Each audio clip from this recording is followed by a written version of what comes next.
الحمدللہ حمد الشاکرین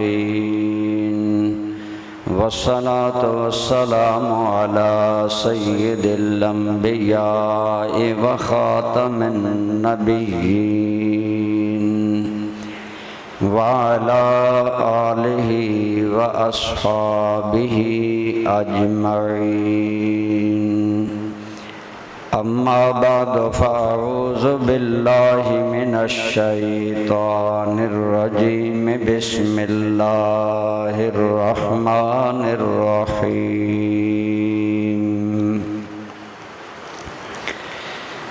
ظہر الفساد فی البر والبحر بما کسبت ایدی الناس لیذیقہم بعد الذی عملوا لعلہم یرجعون صدق اللہ مولانا العظیم صدق وبلغنا رسولہ النبی الأمی الأمین الحبیب الکریم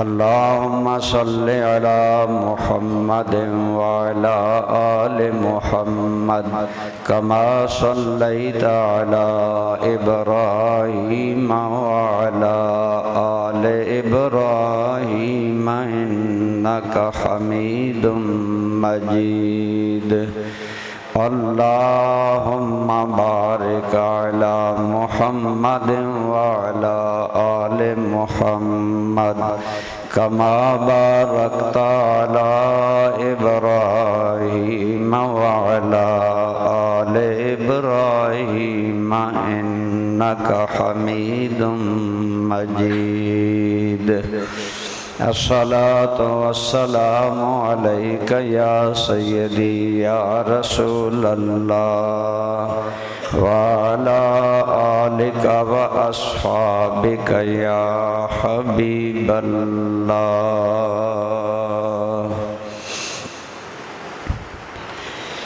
حمد و صلوات کے بعد قابل احترام برادران اسلام، بزرگوں، دوستوں، عزیزوں، جو آیہ کریمہ میں نے تلاوت کرنے کا شرف حاصل کیا، اللہ کریم فرماتے ہیں ظہر الفساد فی البر والبحر بما کسبت ایدی الناس، کہ خشکی اور تری میں ہر جانب بگاڑ اور فساد ظاہر ہو چکا ہے۔ آج ہم اگر اپنے گھر سے لے کر پوری دنیا کا نقشہ دیکھتے ہیں تو دنیا میں ہر جانب بے چینی، بے سکونی، بے اطمینانی اور کرب اور ایک عجیب دکھ سے دنیا گزر رہی ہے۔ یہ کبھی نہ سوچیں کہ امیر آدمی دکھوں سے ماورا ہوتے ہیں یا امیر ملک، ان میں پریشانیاں نہیں ہوتی۔ پریشانیاں انسانی زندگی کا لازمی حصہ ہیں۔ پریشانی انسان کو کبھی صحت میں پیش آتی ہے، کبھی کاروبار میں پیش آتی ہے، کبھی معاملات زندگی میں رکاوٹیں، ناکامیاں، مایوسیاں، یہ ساری چیزیں انسانی زندگی کا حصہ ہیں اور یہ ہر جگہ ہوتی ہیں۔ لیکن ایسی ہماگیر پریشانی، ایسی ہماگیر مایوسی اور ایسی ہماگیر کرب اور درد کی کیفیت اور بے سکونی و بے اطمینانی جو ملک بملک ہو، معاشرہ بمعاشرہ ہو، آفاق در آفاق ہو، اس کے ظاہر ہونے کے اسباب دو طرح کے ہیں۔ ایک ظاہری اسباب، مثلاً اگر موسم میں حدت اور گرمی آتی ہے تو کچھ اس کے ظاہری اسباب ہیں۔ ظاہری اسباب ہیں موسم گرما کا آ جانا، یا وہ خطے جو کہ ایسے زمین کے لیول میں ہیں جہاں گرمی زیادہ ہوتی ہے، شدت میں گرمی ہوتی ہے، یہ ظاہری اسباب ہیں۔ کچھ باطنی اسباب ہوتے ہیں۔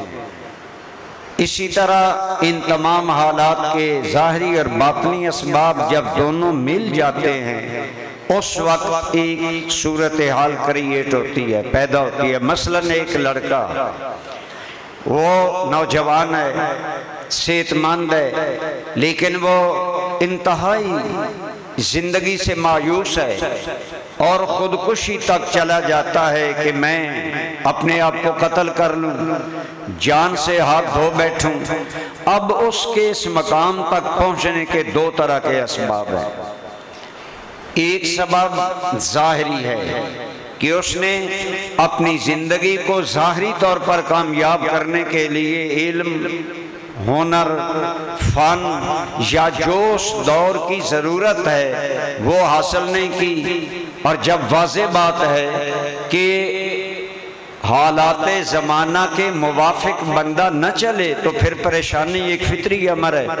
ایک جاہل آدمی، ایک بے ہنر آدمی، ایک جس کو کوئی فن نہیں آتا، وہ آدمی یقیناً پریشان ہوگا، کیونکہ ظاہری زندگی میں سکون، کامیابی اور ترقی کے اسباب علم ہیں، فن ہے، ہنر ہے۔ اللہ نے اس کو سب چیزیں دی، عقل، سوچ، فکر، صحت، اسباب، موسم کی سازگاری، اللہ نے ہر چیز دی۔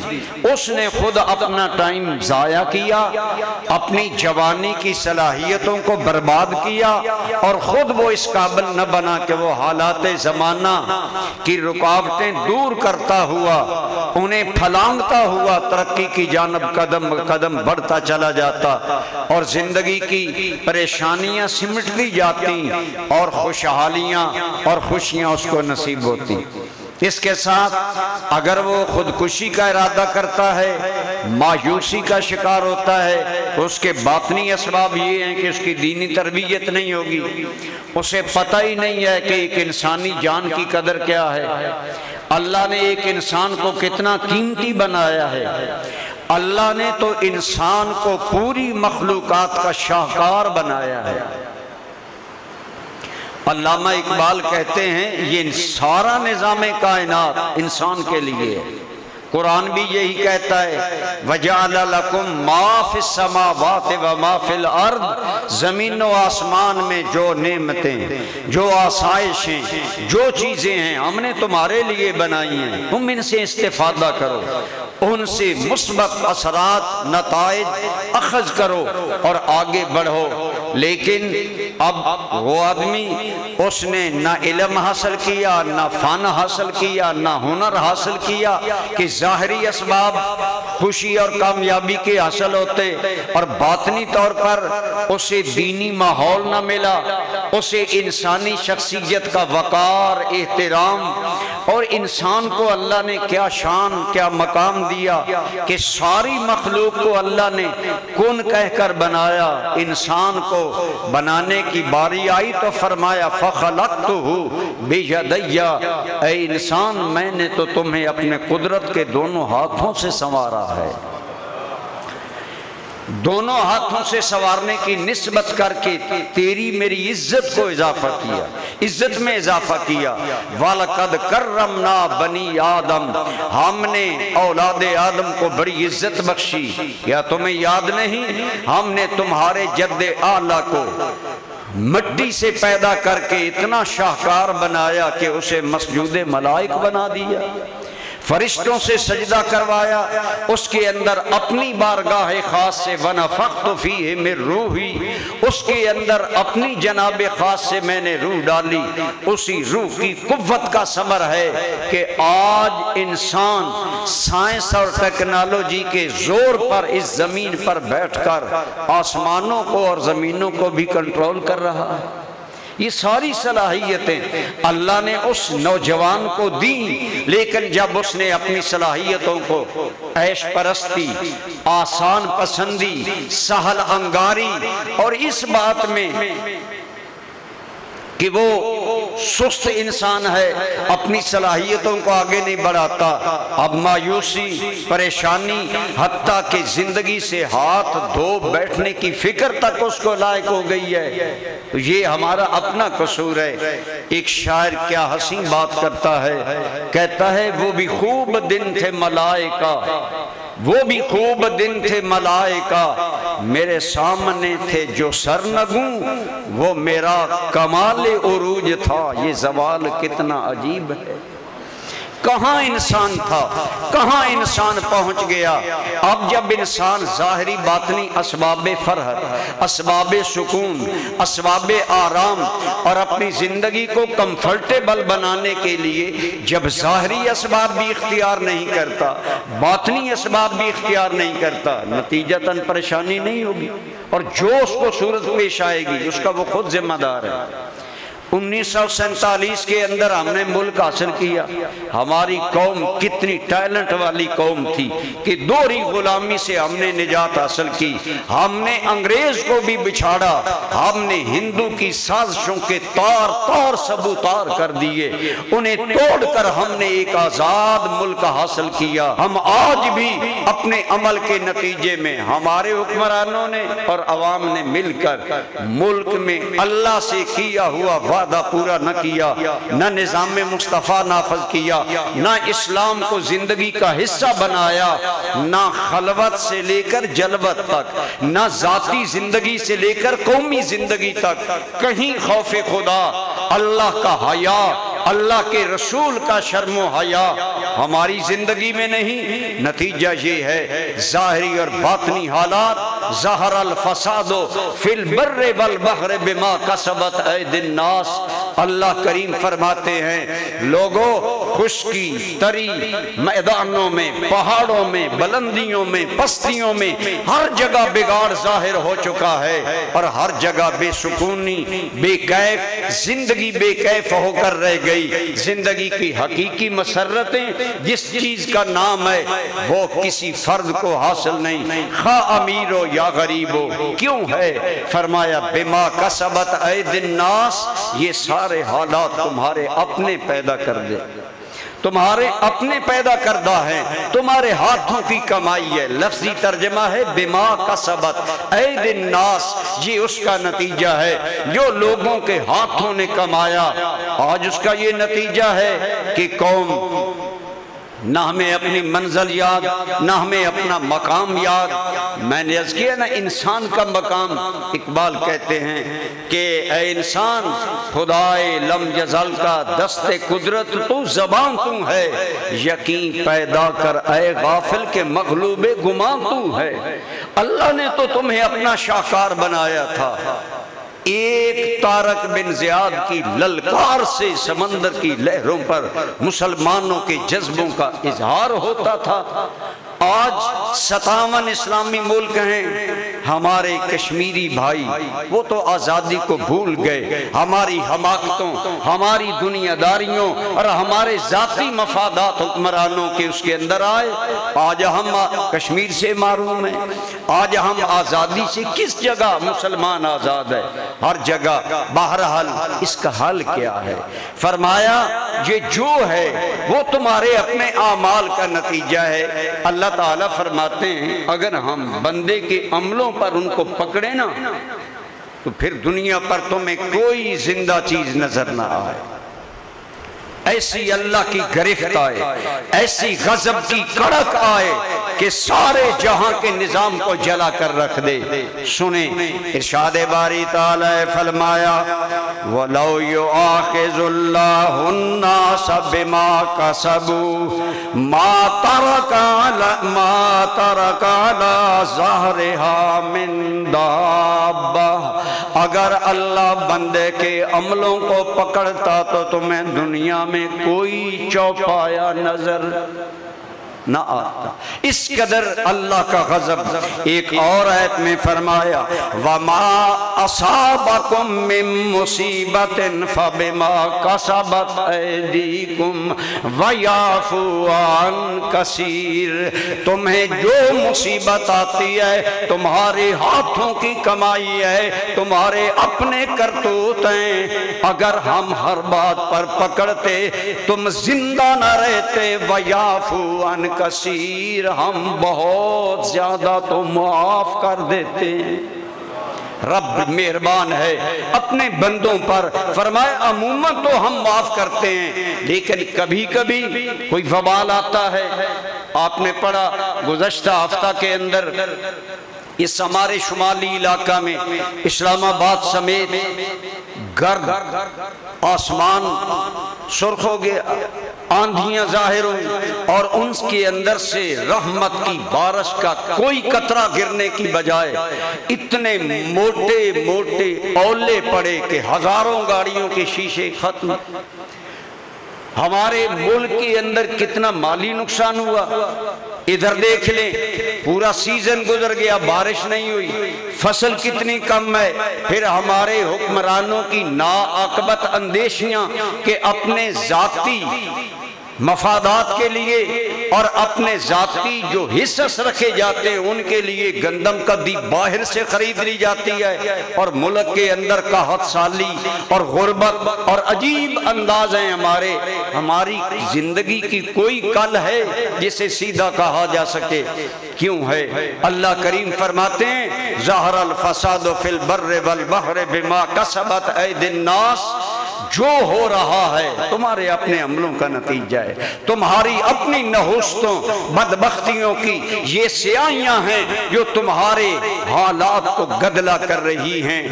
آگے فرمایا ہم ایسے حالات کبھی کبھی کیوں پریشان کن لوگوں پر ظاہر کرتے ہیں؟ فرمایا لیذیقہم بعض الذی عملوا، تاکہ ہم سارے نہیں کچھ عملوں کا مزہ انہیں چکھائیں، کچھ تکلیف پہنچائیں، کچھ مایوسیاں آئیں۔ آج نکاحوں کی کثرت ہے تو فرمائیں کیا جدائیوں کی قلت ہے؟ کیا شادیاں اگر ایک ایک دن میں ملک میں لاکھوں نکاح ہو رہے ہیں تو ہمارا مقابلہ ہے یورپ سے۔ پہلے امریکہ سب سے بڑا وہ ملک تھا جہاں طلاقوں کی کثرت تھی، آج ہمارے اڑوس میں پڑوس میں گھروں میں دائیں بائیں جانب برباد ہو رہے ہیں گھر، اور گھر پھر ایسے بعض اوقات اجڑتے ہیں کہ پھر مدتوں گزر جاتی ہیں، انسان سنبھل نہیں سکتا۔ یہ کیوں گرفت آتی ہے؟ فرمایا لیذیقہم بعض الذی عملوا، ہم تمہیں تمہارے کرتوتوں کا کچھ مزہ چکھاتے ہیں۔ یا اللہ کیوں؟ فرمایا یہ بھی کرم ہے لعلہم یرجعون، یہ ہم حالات کچھ خراب کرتے ہیں، ظاہری طور پر بگاڑ آتا ہے، کیوں؟ بندوں کو احساس ہو وہ توبہ کریں، استغفار کریں، روئیں دھوئیں۔ جب روئیں دھوئیں گے اللہ کی بارگاہ میں زاریاں کریں گے، وہ غفور الرحیم ہے، ان کے رونے دھونے سے مشکلات آسان کر دے گا، کچھ بہتری آ جائے گی۔ لعلہم یرجعون، فرمایا ہم یہ حالات اس لیے پیدا کرتے ہیں تمہیں بتایا جائے تم کس جانب جا رہے ہو۔ ترمذی شریف کی ایک طویل حدیث میرے سامنے ہے، اس کے آخر میں میرے آقا کریم صلی اللہ علیہ وسلم نے فرمایا اے لوگو، اس کے راوی حضرت سیدنا ابو ہریرہ ہیں، فرمایا لوگو جب میری امت میں 13 چیزیں، کتنی؟ 13 چیزیں، ایک روایت میں 13 اور جو روایت مولا علی شیر خدا سے مروی اس کے اندر 15۔ فرمایا جب میری امت میں 15 چیزیں ظاہر ہو جائیں گی تو فرمایا حللہ البلاء، پھر حلال ہو جائے گا کہ ان پر مصیبتوں کے دروازے کھل جائیں۔ جب امت کے اندر 15 خصائل آئیں گے تو پھر حلال ہو جائے گا، یعنی قانون فطرت میں یہ جائز ہو جائے گا کہ پھر بلاؤں، مصیبتوں، دکھوں اور دردوں کے ان پر دروازے کھل جائیں۔ اور حضرت ابو ہریرہ والی حدیث کے آخری الفاظ ہیں کہ آپ نے فرمایا، بولیے صلی اللہ ہو، یہ مجھے نہیں کہنا چاہیے، آپ کو عادت بنانی چاہیے، بولے صلی اللہ ہو۔ آپ صلی اللہ علیہ وسلم نے فرمایا جب یہ حالات ہو جائیں فَارْتَقِبُوا عِنْدَ ذَلِكَ رِيحًا حَمْرَاءَ وَزَلْزَلَةً وَخَسْفًا وَمَسْخًا وَقَذْفًا۔ اے لوگو، جب میری امت کے یہ حالات ہو جائیں پھر سرخ آندھیوں کا انتظار کرو، پھر زلزلوں کا انتظار کرو، پھر اللہ کی گرفت کے مختلف اظہار ہوں گے، شکلیں مسخ ہوں گی، لوگوں کو زمینوں میں دھنسایا جائے گا، وقذفا، اور آسمانوں سے پتھر برسیں گے۔ قذف عربی میں پھینکنے کو کہتے ہیں۔ آج جو ژالہ باری میرے ملک کے شمالی علاقوں میں ہوئی یا بعض اوقات ہماری فصلوں پر ہوتی ہے اور اس سے فصلیں پکی پکائی برباد ہو جاتی ہیں، وہ قذف ہے کہ اللہ اس قوم پر گویا پھینکتا ہے عذاب، کبھی کسی صورت میں، کبھی بارشوں کی کثرت کی صورت میں، کبھی بارشوں کی قلت کی صورت میں، کبھی بارشوں کے بے موسم ہونے کی صورت میں، اور کبھی بظاہر اولے پڑتے ہیں یا ایسے ہوائیں چلتی ہیں جو تمہاری فصلوں کو برباد کر دیتی ہیں۔ فرمایا جب یہ حالات ہو جائیں ان سب چیزوں کا انتظار کرو۔ اگلے جملے بڑے قابل غور ہیں، وَآيَاتٍ تَتَتَابَعُ كَنِظَامٍ قُطِعَ سِلْكُهُ، جیسے ایک تسبیح کا اگر دھاگا کاٹ دیا جائے اس کے دانے پے در پے گرتے ہیں، ایک وقت آ جائے گا جب لوگوں پر یوں خدا کی گرفت کے پے در پے حملے۔ آج وہ حملے، ہماری ظاہری غربت، ہمارا ملک کتنا مقروض ہے ہم جانتے ہیں۔ ایک اور حدیث پاک میں میرے اور آپ کے کریمہ کا، اور وہ حالات کیا ہیں، وہ 13 چیزیں آج تو ممکن نہیں، صرف ان میں سے ایک دو اور تھوڑا سا اس کا ابتدائی حل۔ انشاءاللہ یہ تقریر سٹیپ بائی سٹیپ ہم تسلسل کے ساتھ آگے چلائیں گے۔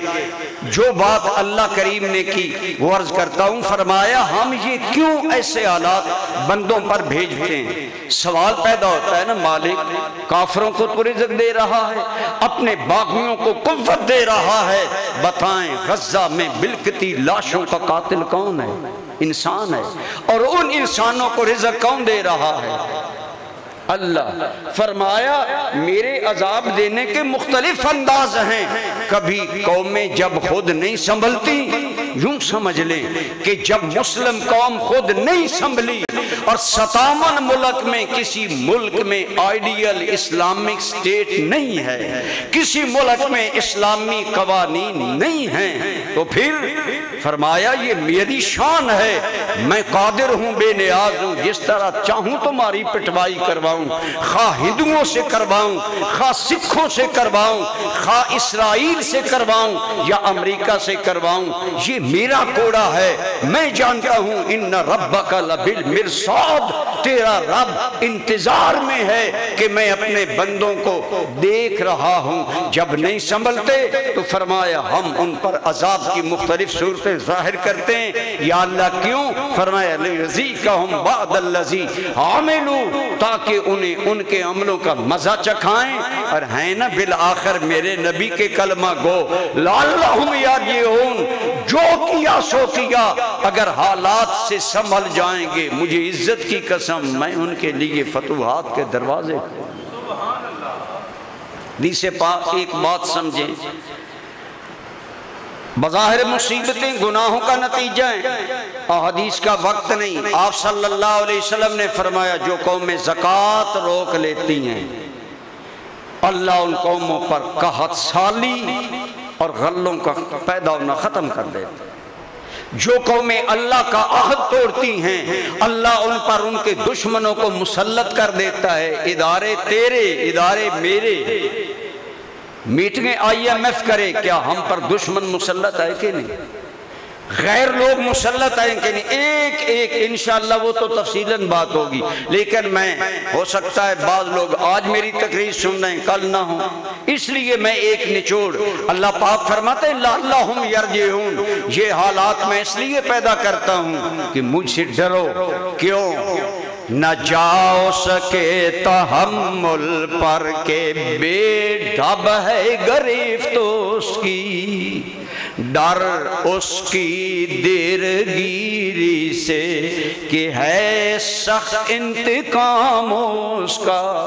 روایات میں آتا ہے جب ہارون الرشید عباسی حکومت کا بادشاہ تھا، وہ اتنا پاورفل تھا جتنا آج امریکہ پاورفل، ہارون الرشید، لیکن اسی عباسی حکومت کے جب اگلے بادشاہ، جب وہ حسن مجازی کے دل دادا بن گئے، جب حکمرانوں کی آماج گاہیں نوجوان لڑکیوں سے آباد ہو گئی، جب ان کے شہزادے شراب کے نشے سے باہر نہ آتے، جب ان کے محلوں میں کمواری بچیوں کی عصمت دری کی داستان ایک عادت بن گئی، خدا کے غضب کا کوڑا آیا، اللہ نے ہلاکو خان کو بلایا اور ایسا مسلط کیا، بظاہر بے ایمان تھا، ایسا بغداد پر حملہ کیا، 6 ماہ تک دریائے دجلہ کا پانی سرخ بہتا رہا۔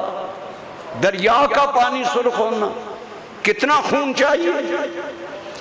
کئی ماہ تک دریا کا پانی سرخ بہتا رہا، اتنا قتل و غارت ہوا مسلمانوں۔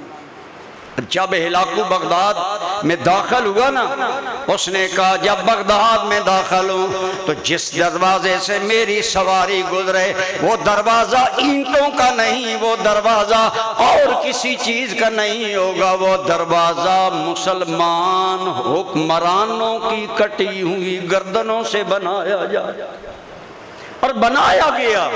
شہزادوں کو قتل کر کر کے ہار کی طرح پرو کر دروازہ بنایا گیا، جس سے ہلاکو خان کی سواری اندر داخل ہوئی، اور ہمارا علمی نقصان اتنا ہوا کہ ہاتھوں سے کتابیں لکھی جاتی تھی، کئی ماہ تک سرخ پانی رہنے کے بعد پھر دریاؤں کا پانی سیاہ ہو گیا کہ اس نے اسلام سے متعلقہ کتابیں دریاؤں میں ڈال دی۔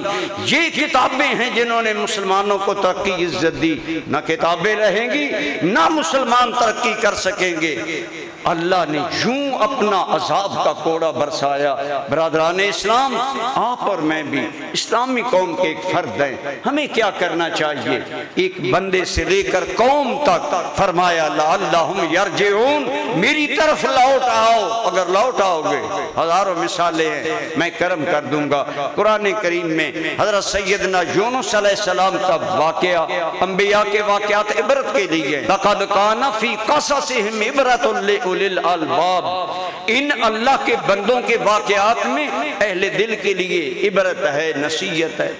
حضرت یونس علیہ السلام نے قوم کو کہا اللہ کی بات مانو، نافرمانی نہ کرو، اللہ کو یاد کرو۔ قوم نے کام نہیں کرتے، بھول گئے۔ حضرت یونس علیہ السلام کی گستاخی کی، آپ نے فرمایا اچھا پھر سنو، 3 دن بعد تم پر خدا کا عذاب آنے والا ہے۔ اب 3 دن جب گزرے تو عذاب کے آثار ظاہر ہوئے۔ حضرت یونس علیہ السلام نبی تھے، سمجھ گئے اللہ کے عذاب کے آثار شروع ہو گئے، عذاب آنے والا ہے۔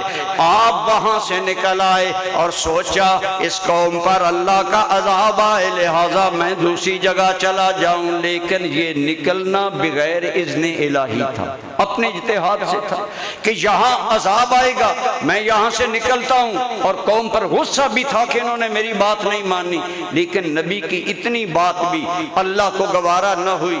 دریا میں گئے، کشتی میں سوار ہوئے، جب سوار ہوئے تو کشتی پر بوجھ زیادہ ہو گیا۔ انہوں نے کہا ایک بندہ گراؤ سمندر اس دریا میں، پھر کشتی چلے گی۔ حضرت سیدنا یونس علیہ السلام، آپ کے نام قرہ نکلا، آپ نے دریا میں چھلانگ لگائی۔ میں بڑے اختصار سے کہہ رہا ہوں۔ ادھر قوم نے آثار جب عذاب دیکھے، ان کے عقل مند لوگ بیدار ہو گئے۔ ہمارے ملک میں کتنے آثار عذاب آج ظاہر ہو رہے ہیں، لیکن ہمارے حکمران جاگنے کے لیے، چلو حکمران نہیں ہم تیار ہیں، بولیں کیا ہمارے بے نماز نمازی بن گئے؟ کیا ہمارے بددیانت تاجر ہر بات میں دوغلاپن اور ہر بات میں بندے کو دھوکہ دینا ہماری فطرت کا حصہ بن چکا ہے؟ یہ میرے اس معاشرے کا بہت بڑا ایک قصور ہے۔ بڑا دیندار آدمی لیکن دوغلاپن نہیں جائے گا۔ واللہ اللہ کو کفر دنیا میں رہنا پسند ہے، منافقت اللہ کو دنیا میں رہنا پسند نہیں ہے۔ مولا علی فرماتے ہیں اللہ کفر برداشت کر لیتا ہے، اللہ منافقت برداشت نہیں کرتا۔ اور کیا یہ منافقت نہیں کہ ایک دیندار بندہ، حاجی بندہ، اس کے گھر میں بے حیا فلمیں چل رہی ہیں، ایک حاجی بندہ سود پر خفیہ کاروبار چل رہے ہیں، بظاہر بڑا نیک آدمی لیکن چغل خوری، ایک جگہ سے بات لی دوسری جگہ جا کر آگ لگا دی، خاندانوں کا سکون برباد کر دیے۔ جس قوم میں یہ دوغلے پن ہو کب خدا کے عذاب سے بچے گی؟ لیکن اگر فرمایا ہم تمہیں کچھ پریشانیاں دکھاتے ہیں لعلہم یرجعون، تمہیں ہوش آئے۔ یونس علیہ السلام کی قوم کو ہوش آ گیا، عقل مند لوگوں نے بلایا۔ روایات میں آتا ہے سیدی ضیاء الامت رحمت اللہ علیہ اور دیگر مفسرین نے لکھا اتنے وہ ڈرے گا سارے بستی سے باہر نکل گئے، ایون کے جانوروں کو بھی لے آئے اور جانوروں کے بچے الگ کر دیے، عورتوں کے بچے الگ کر دیے اور مل کر زاریاں کرنے لگے۔ جب زاریاں کرنے لگے اللہ رب العالمین نے عذاب ٹال دیا۔ فرمایا میرا وعدہ ہے جو قوم مجھ سے ڈر جایا کرتی ہے اور انہیں اپنا احتساب کرنا شروع کر دیتی ہے۔ ادھر یونس علیہ السلام آپ چونکہ قوم کو چھوڑ کر چلے گئے تھے کہ ان پر خدا کا عذاب آئے گا، جو ہی آپ نے سمندر میں دریا میں چھلانگ لگائی، مچھلی منہ کھولے بیٹھی تھی، اللہ کے حکم سے آپ اس کے منہ میں چلے گئے۔ فرمایا یونس علیہ السلام ہمارے خاص بندے ہیں، ہر حال میں ہمیں یاد کرنے والے تھے، لیکن ایک بات میں ہماری وحی کا صرف انتظار نہ کیا، ہم نے لقمہ مچھلی بنا دیا، مچھلی کے پیٹ میں چلے گئے۔ فرمایا وہاں حضرت یونس نے اللہ کو پکارا، گویا خیال آیا مالک اتنی سی کہ میں نے وحی کا انتظار نہ کیا، اس میں بھی معافی چاہتا ہوں۔ ارشاد ہے وَنَا فَنَادَا فِي الظُّلُمَاتِ أَن لَا إِلَٰهَ إِلَّا أَنْتَ سُبْحَانَكَ إِنِّي كُنْتُ مِنَ الظَّالِمِينَ۔ فرمایا حضرت یونس مچھلی کے پیٹ سے بولے، عرض کرنے لگے اے مالک تیرے بغیر الہ کوئی نہیں ہے اور میں حد سے گزرنے والا ہوں، اے مالک ہمیں معاف کر دے، تو ہی بندہ نواز ہے۔ فرمایا ادھر قوم تائب ہوئی، ادھر مچھلی کے پیٹ میں جب یونس نے میری تسبیح کی، ہم نے ایک اور مقام پر آیا، اگر یونس تسبیح نہ کرتے قیامت تک مچھلی کے پیٹ میں رہتے، اور مچھلی کے پیٹ میں جانے کے بعد موت تو یقینی ہوتی ہے، لیکن فرمایا اگر یونس علیہ السلام مچھلی کے پیٹ میں مان جائیں کہ مالک میں نے تیری وحی کا انتظار نہ کیا، مجھ سے یہ جلد بازی ہو گئی، تو گویا جو رجوع کرتا ہے ہم وہ بندہ نواز ہیں۔ مچھلی کو حکم دیا میرے یونس کو باہر پھینکو، حضرت یونس کا بدن گل چکا ہے، اس کے اوپر کدو کی بیل اگا دی تاکہ اس کے چوڑے پتے یونس کا لباس بن جائیں اور دھوپ کی گرمی سے بچانے کا ذریعہ بن